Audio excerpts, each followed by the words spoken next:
I ventured out this year. I left my job as the chief product officer at Dribbble to start a brand new company. And that company is gigantic. My goal is to help you master the new influential disciplines that are driving results within organizations, like product leadership taught by Ben Foster, the former CPO at Whoop. It's not just video courses. We're combining video lectures with take-home assignments and exercises, and then small group mentorship to really help level you up, and all at a cost that most companies' learning and development budget covers.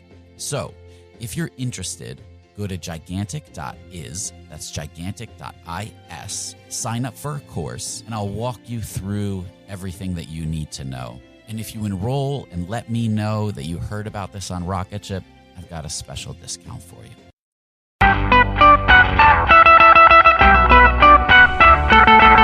Welcome to the Rocketship podcast. I'm Matt Goldman. I'm Joelle Steiniger. And I'm Michael Saka. Today, we talk to Rob Mueller, the co-founder of FastMail. So what did you guys think of that 14 or 15-year journey that he just told us about? I think it's fascinating to hear about a company that's been around since 1999 in a space that's incredibly competitive. I think that they've hung in there for a long time, and it sounds like they've done great alongside some giants like Google, Yahoo, Hotmail. Michael, what do you think about the fact that they're based in Australia and have built up a company, starting even in the first bubble? Yeah, I actually thought Australia was kind of the missing piece of the puzzle, because when he talks about like the 99 and the .com bust, it's almost like he was watching it from a faraway hill, because it really didn't affect them in the way that it may have affected companies here in San Francisco and in New York. So I thought it was a big piece of the puzzle as to why they were able to still exist 15 years later and build an amazing tech company. Yeah, I agree. I think it's really interesting. So let's get into the episode. We'd like to take a moment to thank our awesome sponsors. CodeShip makes continuous delivery simple and easy. Go to codeship.com/rocketship to get 20% off 3 months. Customer.io is a modern email platform built for startups. Go to customer.io/rocketship to start sending emails that convert. We'd also like to thank InVision app. InVision is by far the best prototyping and collaboration tool on the market. I can personally say I can't imagine delivering another design comp without it. Go to invisionapp.com/rocketship and sign up to get their starter plan free for 90 days. Tell us a bit about FastMail. Well, we're an email provider. Traditionally, we provided email services for individual customers, and over the years we've kind of expanded that to include small businesses and target families, and in general we're expanding that now to include general hosted email solutions for other providers. We've been around 15 years. We started in 1999 was when first code got written, and it was myself and a guy called Jeremy Howard who started it. And look, I think at the time it felt like just before the .com bust happened, which was an odd time, but part of it that was a bit different was I think we were kind of all isolated, and distant from that was we're based in Melbourne, Australia. So you kind of heard news of what was happening overseas, but it all seemed far away. One interesting thing I think from the start was that, this was a time when everything was free on the internet, just .com boom one, and the idea of charging for something was, a service online was very odd idea. And Jeremy from the very start said, look, I want this to be a professional email service that we charge for. And he said, I think there's a market for an email service that just gets rid of all the ads and is fast and lets you do a power of stuff. He'd come from a background as a management consultant where he had to work on a lot of customer sites, and most email systems were terrible, and he tried to use Hotmail and stuff just to get work done, and it was slow and horrible. So he was kind of trying to scratch that itch thing, which I think is a classic startup thing to do. I think in those days, the idea of what we did was actually a bit out there. You'd call it bootstrapping these days, insofar as he put in his time, he put in his money, I put in my time for free to build the first thing. And I think a lot of friends and family thought, oh, what the hell are you doing, basically? You're quitting your job just to go and build something for who? The idea that you might charge for email on the internet seemed pretty weird in those days. So, was there anything actually scary about taking the leap? Look, in 1999, quitting your job and going, I have no source of income, I was quite scary. But beyond the idea, once you were rolling, were there's still moments when you were like, I don't know, I'm going to go get a job? Well, when we weren't making any money at first, a little bit, but not so much. It's interesting, surprisingly little. I think once we got into it, and I think part of that as well is just having someone else there the whole time who goes, no, this will work. Don't worry. Okay. I'm not naturally a risk taker person. I'm a highly risk-averse person. So the idea that I actually kind of left and founded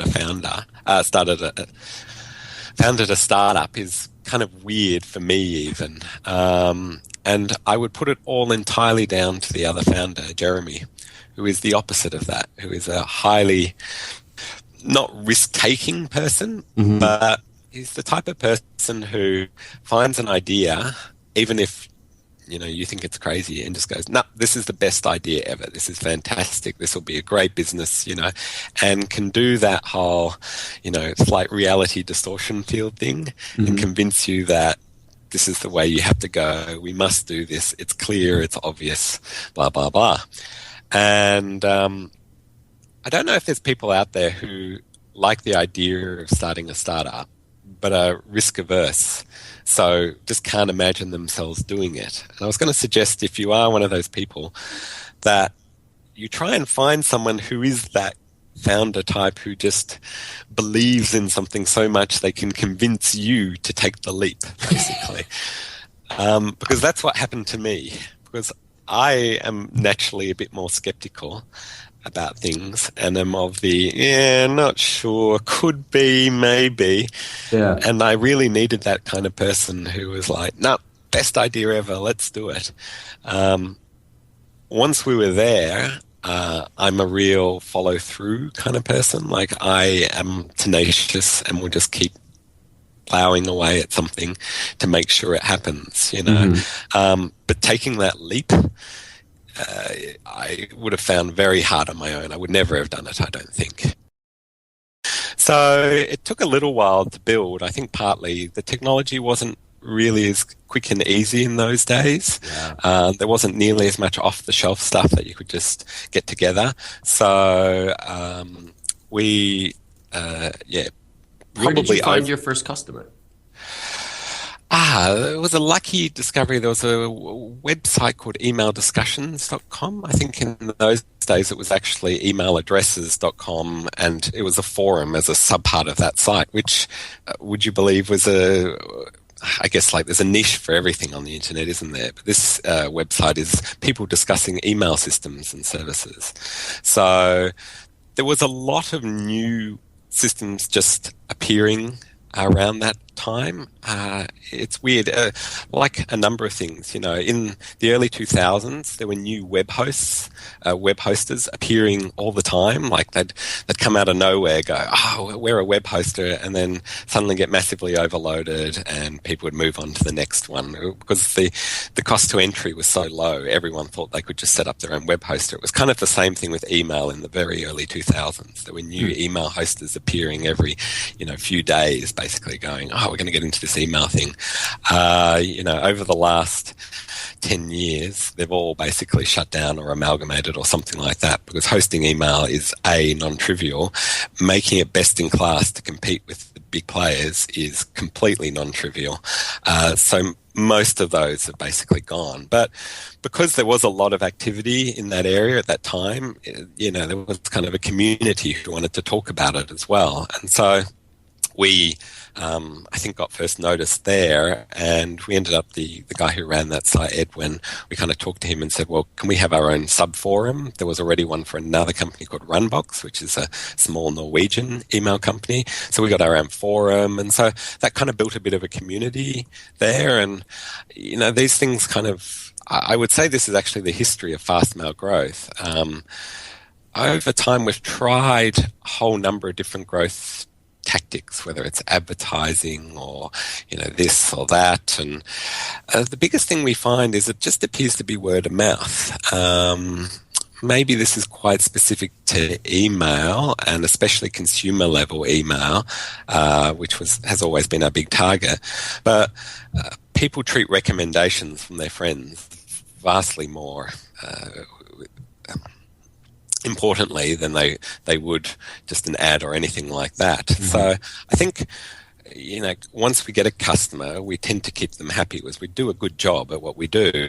And so those customers, some of our customers are incredibly passionate about us and say, oh, you guys are the best, you're just really good. And I think that then just, whenever someone else has a problem with their email, they just say, you should use FastMail, you should use FastMail. They're our champions. And so that kind of feeds itself, I think. So that's where most of our growth has been, is that word of mouth, I think. But the bootstrap bit, or that's the real first bit, came from emailaddresses.com in the very early days.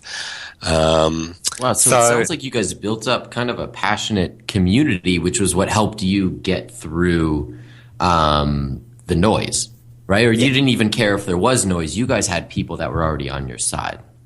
Yeah. Which does is a good way to start, I think, especially for a consumer service. If you can get some people who are really passionate about you, it really worked for us in those early days. It's weird to think that's well over 10 years ago. So I don't know these days. Probably it's more about Twitter and things like that these days. Forums are so dead these days. But it's hard to tell. There's still I don't know, is Google Groups really still going? Do people use it? Yahoo Groups? Are there groups of people who are interested in particular areas still kind of hidden away in those corners using those mailing lists? It definitely and stuff is like that?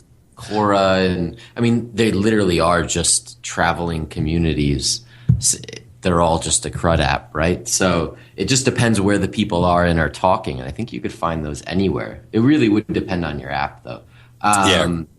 So you guys had kind of a big change in 2010, right? You were acquired by Opera. Tell us a little bit about that. Yeah, so in the lead up to that, I would say, after the startup and growth, and we started charging and we were doing really well, and then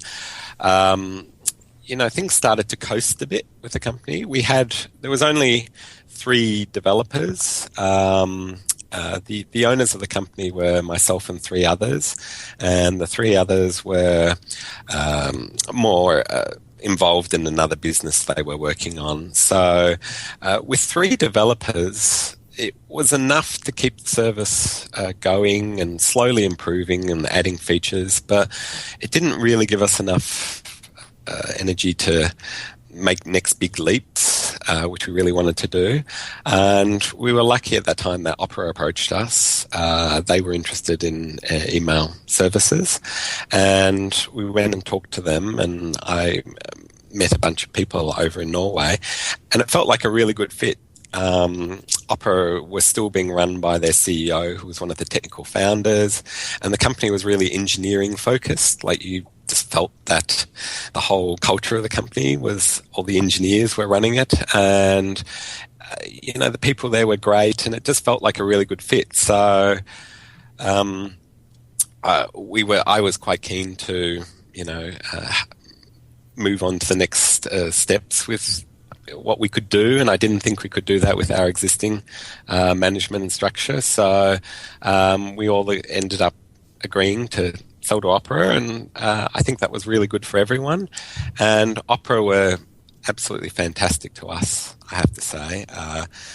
They saw the technology we had and the expertise we had in email, and they saw what they wanted, which is like, we need to modernize the interface, we need better searching, and they think conversations are great. So we want the, fast searching, cross-folder conversations, a brand new Ajax interface. Here's 3 big goals to go for. Here's some money to hire some new people. Go away and do it. And they were very hands-off in that. They just knew, well, you guys seem to know what you're doing. There's no need for us to micromanage. Sure, we'll have meetings to check progress and everything like that, but otherwise, you're the experts. You make it happen. And that's what happened, basically. Nice. We hired a couple of really great people, which allowed us to get our team up, and we went away and started working on these features. And it took a little while because you were rebuilding an awful lot of stuff. And some of it as well was lots of development work and just working out ideas like how do we mesh, conversations support across folders, and should we go to full tag support? Well, that would be a lot of change, and making it all fit. There was a lot of technical issues that needed to be worked out, and we did, and I think we came up with a really fantastic product. I think that's what really jump-started the product from where it had been, which was getting a bit long in the tooth by the end of the 2010, and in the last few years it's really allowed us to jumpstart to I think a best-in-breed product. And in fact, I'm now happy to say I think it's actually one of the best. The web client is one of the best email clients, full stop, out there. That is awesome. Did it change the perspective of your family at all of what you were doing when you were acquired? Not so much, I think, because we'd been running the business quite successfully for over 10 years. Okay. I think everyone had got over that, what the hell are you doing kind of phase, and FastMail seems to be doing fine and has been running for 10 years and growing every year for 10 years. Maybe this isn't so crazy. And I think the world changed in that time as well, The idea of successful internet companies became more mainstream, and the idea of niche companies on the internet, I think, became more mainstream as well. And the fact, I think, just the idea of tech in general became more mainstream. I don't know, between 2000 and 2010, I think the world really changed its view on, internet. This is a real business here. Boom one was all a bit, I think people were all a bit, this is all magic, it's not real. And then I think by 2010, it was like, no, this is real. It's that classic thing of everything was overestimated in the short term, but will be underestimated in the long term. Right. So 2013 comes around, and there was some shakeup inside of Opera. So tell us a little about what happened. So within Opera, there was a change in management happened, and the CEO, who had been the founder, there was a change in the board, and the new CEO came in, and there was a bit of a vision change within Opera. And one of the things they had been doing was services was a quite specific division, and I think the new CEO decided to kind of de-emphasize that, and that was one of the reasons that the community site, My Opera, went away, and a number of other things like that. And as part of that, they decided that email wasn't part of their strategic vision anymore. And so they wanted to, excuse me, get rid of us, basically. And it's kind of, if you're streamlining a bit and you look at your divisions and you go, I've got this division halfway around the world doing email, a service that we're not that interested in anymore. Yeah, okay, I can see that makes sense. But fortunately, we were lucky enough that they decided, for various reasons, that they would sell it off and sell it back to the staff in this case. So given that I was the last one from the previous ownership, I kind of got together a number of the staff and we ended up negotiating with Opera a proposal on buying it back, and that was agreed to. So we were able to buy, a subset of the staff were able to buy the company back from Opera with everything intact and all the intellectual property and all the services and everything like that, which means that FastMail is now fully owned by the staff, which is a very interesting position to be in and a great position to be in fact. That's really interesting. Before this happened, had you heard of a company ever buying back from someone that had acquired them?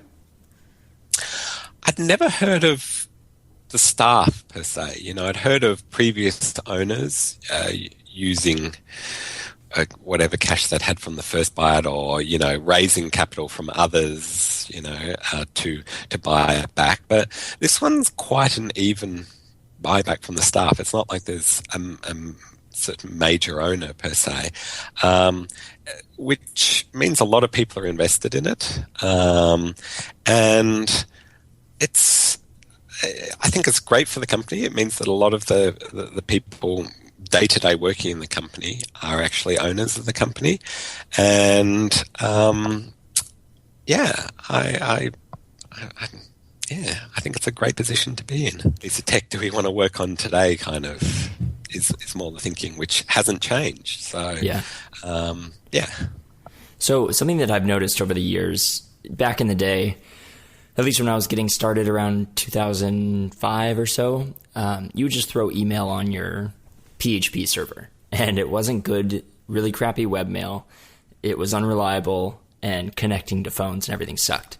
And at some point in the past few years, it just became, or it seems like it's become the standard to throw it on FastMail or Google Apps or a provider that you actually pay for.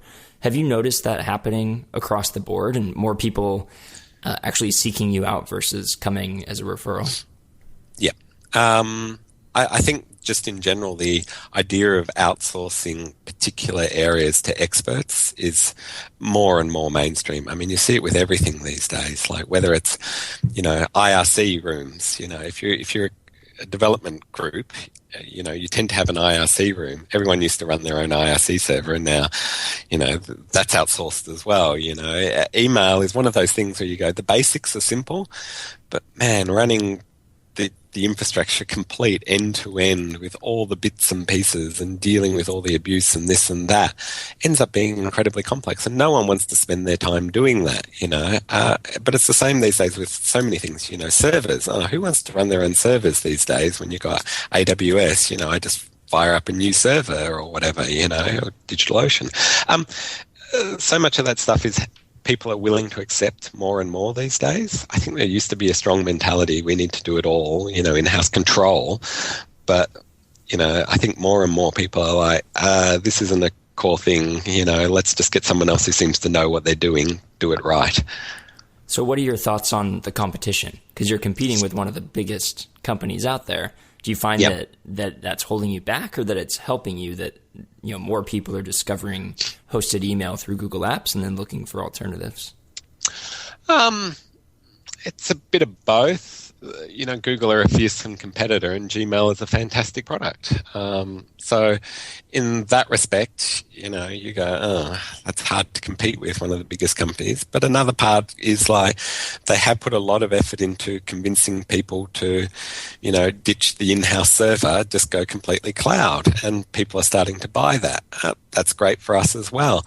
One nice thing about the email market is how huge it is. Like everyone has it, it's not every business has it. Every person in every business has it. And generally every individual has their own individual account. So it's a huge market, and you can, you can make something out of that if you just even have a tiny percent of a niche of that market, which probably in the big picture is our size, is pretty small still in the big picture. But I I think what works in our favor again is once users change and start using us, they're generally pretty passionate about us. They go, this is actually really good, I actually, again, feel that our web interface is one of the best email clients I've ever used. And given I've lived in email clients every day for the last 15 years, I think that's a pretty nice thing to be able to say. And again, this is one of the things that, going back, I think makes the staff really happy to come into work every day. Just being able to show your product and go, I'm really proud of what we've built, is a fantastic feeling.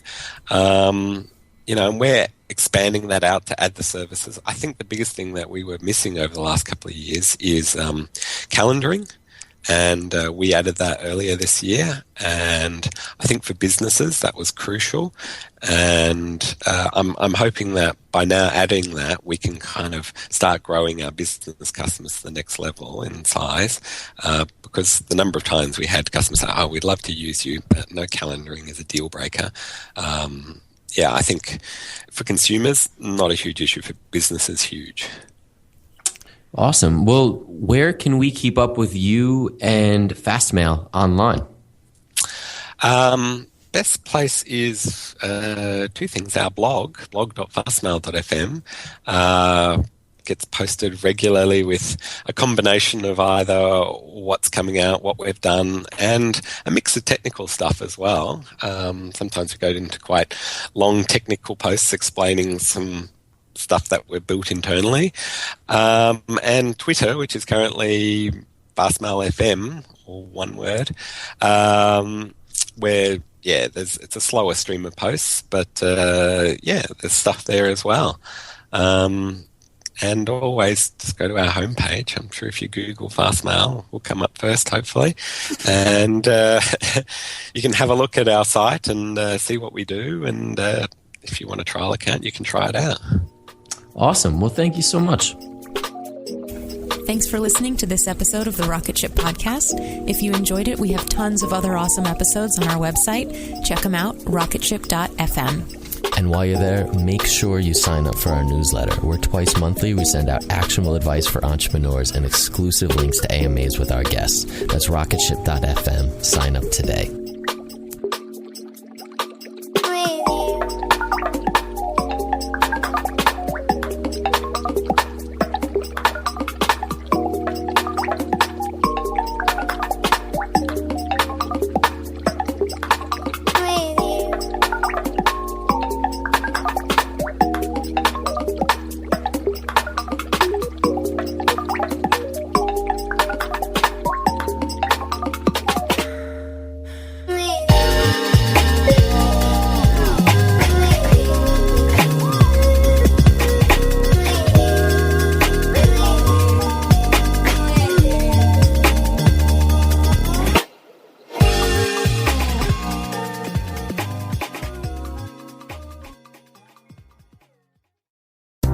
Pretty eerie to know you're in a place that no human's ever been before. This is Armchair Explorer, where the world's greatest adventurers tell their best stories from the road. And 4 of us were swept down the side of the mountain, and then I knew there was no way out of this thing. From the heart-pounding to the inspiring and the downright insane. Find Armchair Explorer, a part of APT Podcast Studios, wherever you get your podcasts. Go and find what it is in the world that matches that wildness in yourself.